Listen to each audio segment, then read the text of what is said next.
Assalamualaikum warahmatullahi wabarakatuh. Perkenalkan, nama Ibu Maya Ulfa. Di sini Ibu akan melakukan bimbingan klasikal yang bidangnya bidang pribadi, yaitu materinya pentingnya memiliki rasa malu di sekolah. Nah, materi ini sangat cocok untuk kalian yang lagi duduk di kelas 2 SMP.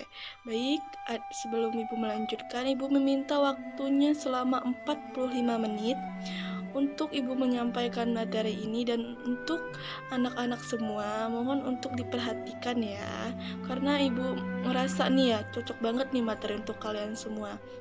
Nah, selanjutnya itu materinya adalah pengertian rasa malu. Nah, sebelumnya Ibu melanjutkan materi ini, apakah anak-anak semua sudah tahu nih apa sih pengertian rasa malu itu? Oke, terima kasih, udah baik banget nih jawabannya. Nah, nanti selanjutnya Ibu akan jelaskan ya pengertian rasa malu. Rasa malu adalah sifat suatu bentuk emosi manusia. Emosi itu apa sih? Itu adalah jiwa atau seperti emosi marah, ketawa gitu ya, emosi itu. Atau kondisi yang dialami manusia, sebuah tindakan yang dilakukan sebelumnya. Malu adalah sifat merasa tidak enak hati, melakukan hal yang kurang baik. Sedangkan secara saraf, malu adalah sifat yang mendorong untuk menjauhi hal yang buruk dan merugikan diri sendiri atau orang lain. Nah, selanjutnya ada rasa malu yang harus diterapkan di sekolah. Nah, di sini Ibu akan menjelaskan apa sih yang harus dirasa malukan di sekolah itu.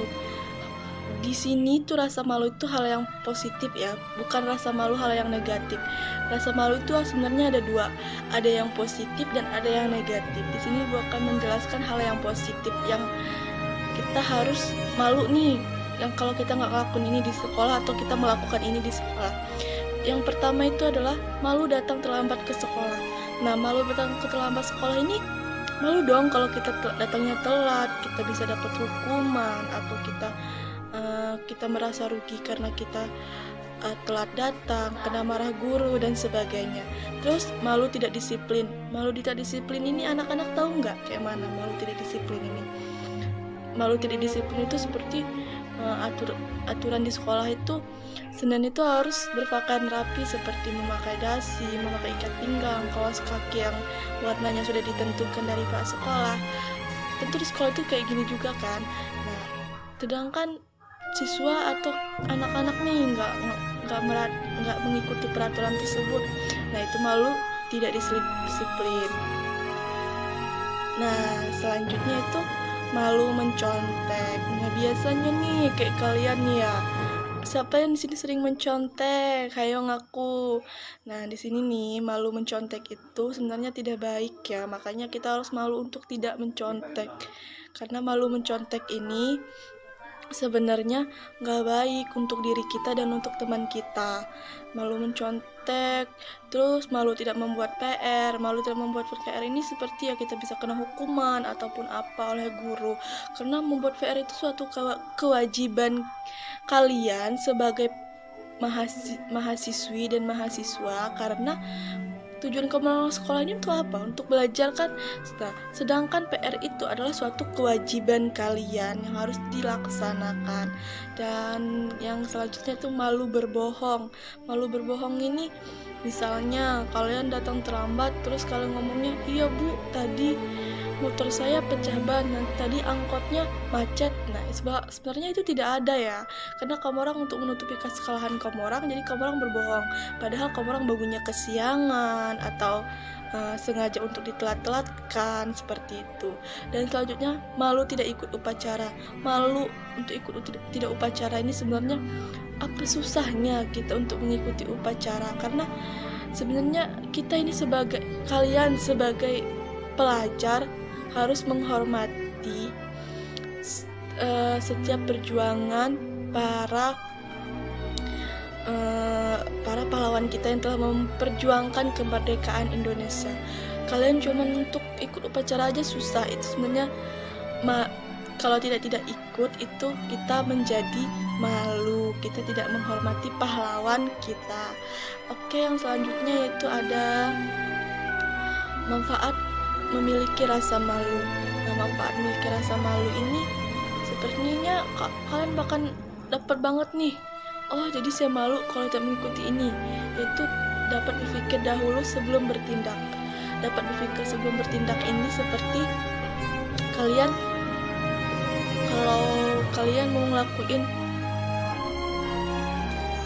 nah seperti kalian nggak mau ngerjain PR dah gitu kan, terus kamu mikir lagi nih, kalau saya nggak kerjain PR nanti saya bakal kena marah guru nih, bakal kena hukuman. Nah itu yang manfaat memiliki rasa malu yang pertama. Terus yang kedua nih, mencegah dari perbuatan tercela. Mencegah dari perbuatan tercela ini seperti kalian mau berkelahi, terus kalian mikir, oh iya itu kan perbuatan yang tidak baik, itu menyakiti teman atau membuat masalah. Nah, selanjutnya itu menghormati yang lebih tua. Menghormati yang lebih tua ini kalau kita lewat terus ada orang tua atau ada guru nih, kita bertegur sapa atau kita lewat depan dia, kita menunduk, itu sama aja seperti kita menghormati yang lebih tua. Terus yang keempat ini mendorong perbuatan baik. Dengan kita memiliki rasa malu, kita malu untuk melakukan hal yang tidak baik. Jadi kita melakukan hal yang berbuat baik seperti membantu teman dalam hal yang positif atau melakukan kegiatan yang bermanfaat bagi diri kita dan orang lain di sekitarnya. Oke, sampai di sini ada yang mengerti materi yang telah Ibu sampaikan. Kalau yang tidak mengerti bisa ditanyakan ya anak-anak. Nah, oke, kalau tidak yang bertanya, Ibu lanjutkan ya. Terus yang selanjutnya ini, dalam hal apa saja tidak boleh memiliki rasa malu. Nah, dalam hal tidak boleh malu bertanya. Tidak boleh malu bertanya ini karena misalnya kalau kita malu bertanya, terus kita mau jalan atau kita mau jalan ke suatu daerah, terus kita tersesat atau kita nggak tahu, lupa jalan, kita nggak mau nanya tuh, kita bisa nambah tersesat, kita nambah bingung, itu tidak boleh ya. Terus yang kedua, tidak malu dalam melakukan kebaikan. Misalnya kita membantu orang tua kita berjualan, terus ada teman kita, malu lah bu, nggak mau dilihatin teman-teman, malu. Nah itu tidak boleh ya anak-anak. Terus yang ketiga, tidak malu dalam berpendapat. Misalnya kita dalam suatu forum atau organisasi, kita mau berpendapat tapi kita malu. Nah itu tidak boleh, padahal berpendapat itu penting untuk menyampaikan aspirasi kita.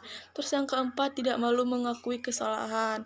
Tidak malu mengakui kesalahan ini misalnya kita mau kita melakukan kesalahan, terus kita gak mau nih mengakui, malah kita timpahkan ke teman kita atau siapapun, itu sebenarnya tidak boleh.